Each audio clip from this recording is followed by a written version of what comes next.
Бүгүн Бишкекте 3 май басма сөз эркиндигинин бүткүл дүйнөлүк күнүнө карата журналисттер аллеясында ишембилик өттү. Ага медиа өкүлдөр жана жарандык коомдун өкүлдөрү катышты. Иш-чараны Кыргызстан медиасынын аракеттеги платформасы уюштурган. Эл аралык сөз эркиндигинин күнү дүйнөнүн көп мамлекеттеринде белгиленип келет. Бул күн Бириккен Улуттар уюмунун башкы ассамблеясы тарабынан 1993 жылы бекитилген. Ал эми Кыргызстанда бул датага байланыштуу 2002 жылдын 3 майында Бишкек декларациясына кол коюшкан.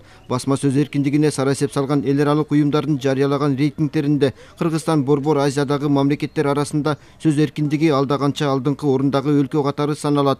Өлкөнүн өзүндө талдоочулар бүгүнкү абалга түрдүү баа беришет. Эл аралык уюмдардын чыгарган жогорудагыдай корутундуларына көпчүлүктүн пикири төп келет. Кыргызстан үчүн сөз эркиндиги өтө маанилүү. Муну биз 30 жылдан бери даңазалап келдик. Ошол биздин регион боюнча мактанбай эле айтсак болот, ушу сөз эркиндигинин деңгээли бизде жогору турат.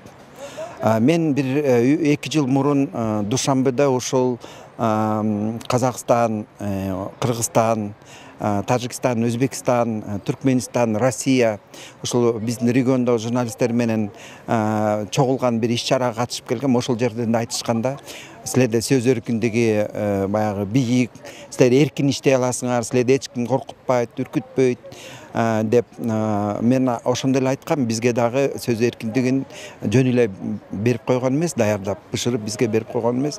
Биз анын үчүн күрөшкөнбүз.